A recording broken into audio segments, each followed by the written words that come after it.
The first sound Tina heard every morning in her childhood wasn't the alarm of a rickety generator, nor the call of a roadside hawker. It was the gentle hum of air conditioners and the scent of lavender from the automatic diffuser in her room. She was born into a world where wealth was not just visible, but loud. Their mansion in Lekki Phase 1 was the kind of place strangers slowed down to admire from outside the tall gates. It stood like a palace, marble tiles gleaming, manicured lawns trimmed like velvet, and fountains that sprayed arcs of water in the courtyard. Her father, Chief Ayula, was a man whose name commanded respect in oil and shipping. Politicians courted his friendship, newspapers quoted his opinions, and employees whispered his praises. Her mother, Madame Sade, was equally admired, known for her elegance, charity, and the grace with which she carried Ankara or Italian silk. For Tina, the only child, life was an endless ribbon of ease. Drivers dropped her at school in brand new SUVs, housemaids polished her shoes until they reflected her smile, and holidays meant Dubai, London, or South Africa. She was the type of girl whose birthday cakes were taller than the children invited to her parties. Yet, what made Tina truly different was her father's constant reminder. In his deep baritone, he would often say, "Princess, the world bows to those who never bow to fear. You must learn to stand, even when storms come." At the time, Tina only smiled, nodding as if she understood. Storms.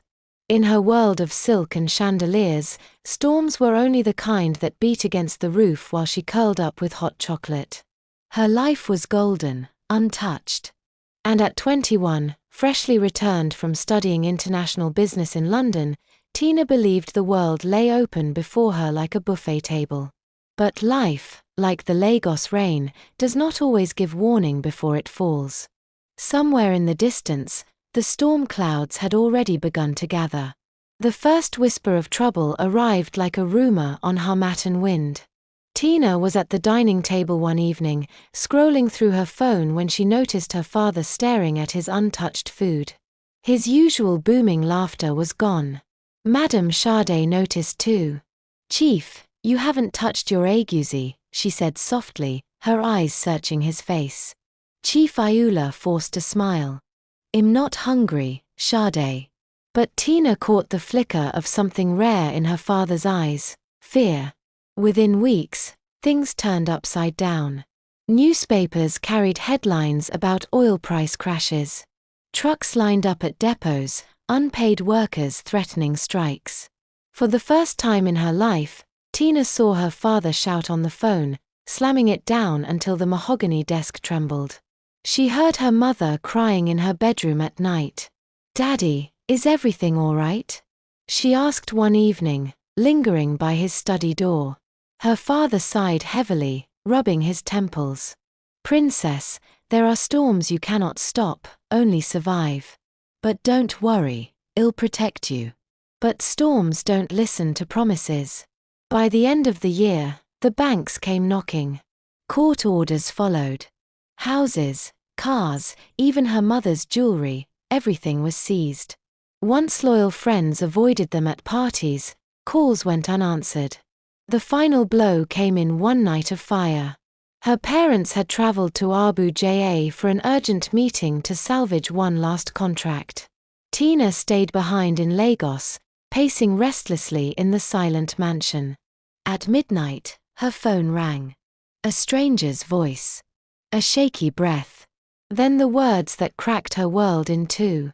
"I believe I'm speaking to Chief Ayula's daughter. They're involved in an accident and they didn't make it.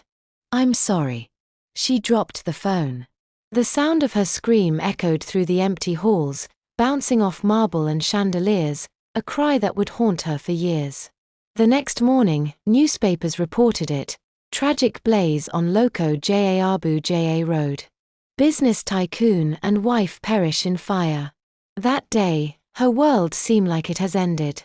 And for the first time in her 21 years, Tina realized her father had been right: storms did come. The mansion that once brimmed with laughter and light was no longer theirs. Within weeks of her parents' burial, Creditors circled like vultures. Court papers arrived in brown envelopes.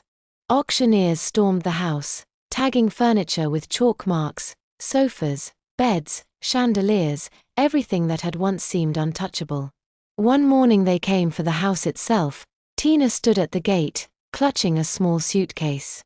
The same people who had once envied her now shook their heads with pity as she walked past them. By evening, Tina was in Mushin. Her new home was a cramped one-room apartment in a decaying building with peeling paint and the stench of open gutters. The sound of horns and shouting never ceased.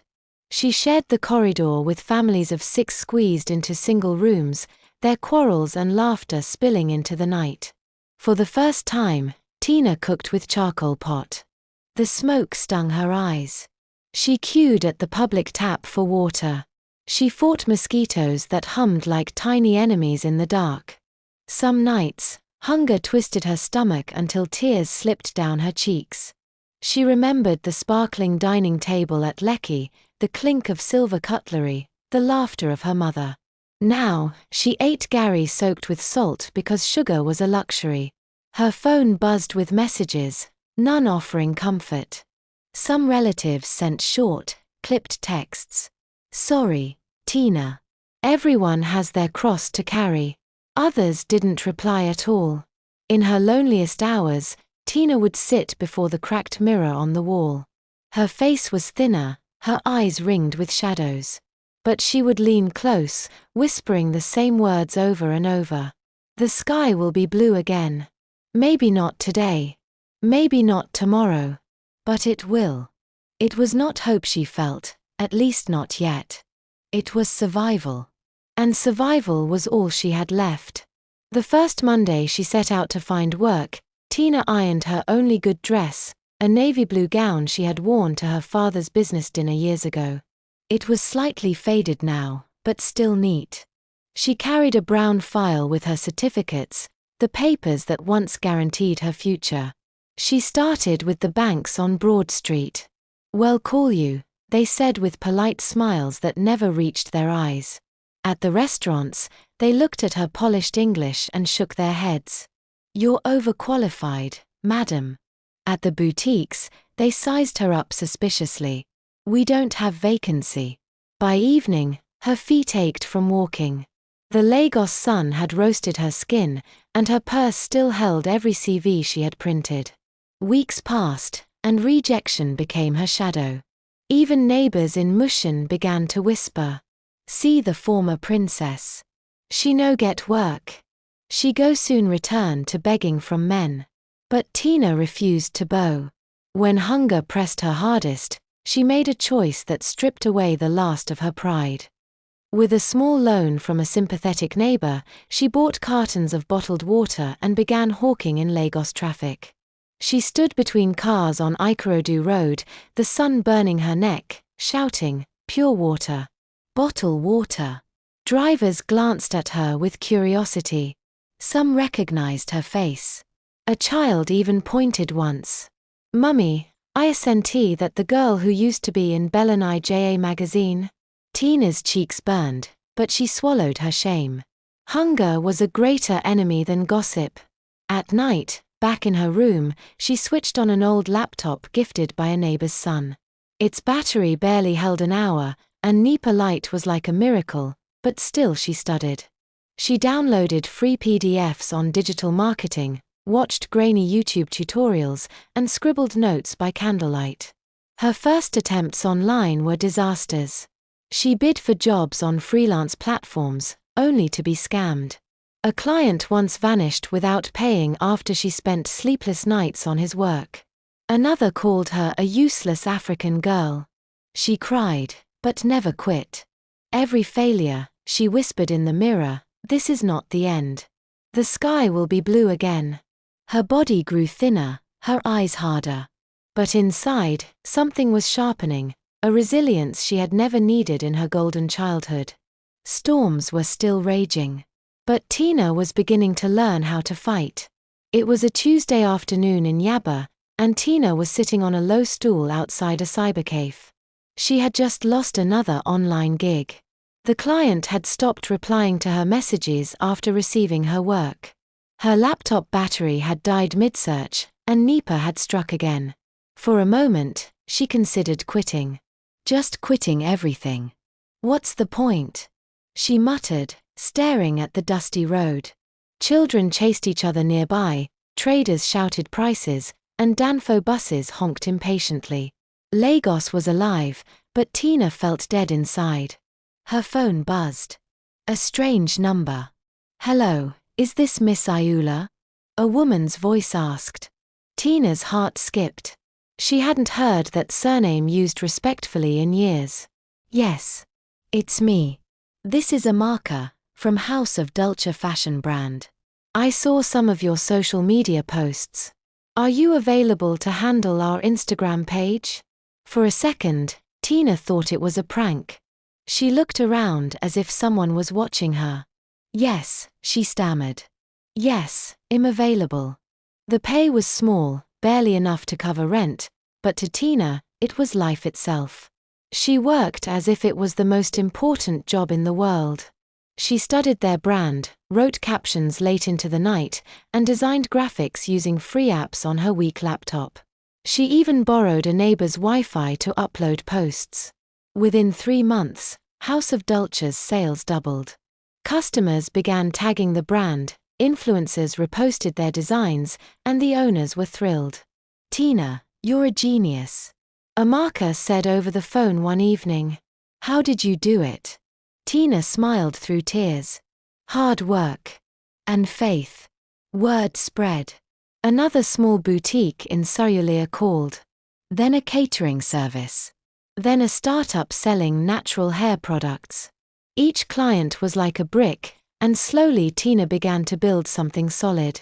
She registered her own business name, Blue Sky Digital, a reminder of the promise she had whispered to herself in front of that cracked mirror. She was still working out of cybercafes, still struggling with power outages, still eating Gary more often than she liked.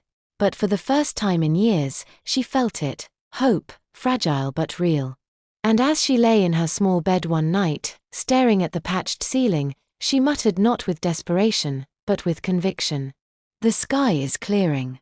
The blue is coming back." With joy in her heart, she rolled on the bed. Blue Sky Digital was born humbly, just Tina, a battered laptop, and free Wi-Fi from cybercafes. But Lagos is a city that notices hard work. Her results spoke louder than her circumstances.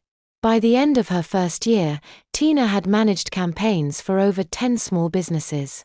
None paid much, but every success became her advertisement. Word of mouth traveled fast. One afternoon, as she sat in a cafe on Allen Avenue, a man in a sharp suit approached her. "Are you Tina Ayula?" he asked. She tensed. That surname still carried ghosts. "Yes, I am. I'm Kunnel, marketing manager at Texas Foods. We've been following your work. We'd like to hire your agency." Agency. The word made her laugh inside. Her agency was just her and sometimes a neighbor's teenage son who helped with graphics. But she smiled professionally. "Of course. Let's discuss terms." The contract was the biggest she had ever signed. With that money, she upgraded her laptop, rented a tiny office space in Sayulita, and hired 2 assistants, girls from her neighborhood who had dropped out of school because their parents couldn't afford fees. "I don't want laziness," Tina told them on their first day. "I want commitment. If we work hard, we rise together." They worked like warriors. Power cuts. They ran to cafes with sockets. Clients shouting. They calmed them with strategy and results.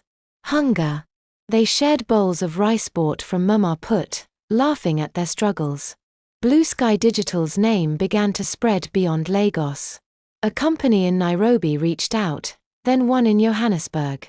Tina found herself on Zoom calls with CEOs who introduced her as the young woman transforming African brands.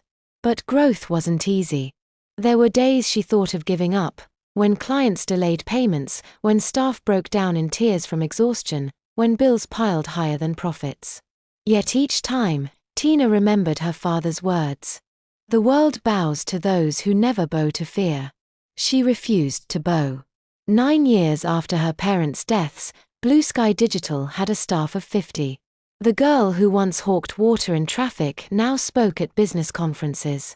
Newspapers that once reported her family's fall now celebrated her rise. But for Tina, the victory wasn't in the money.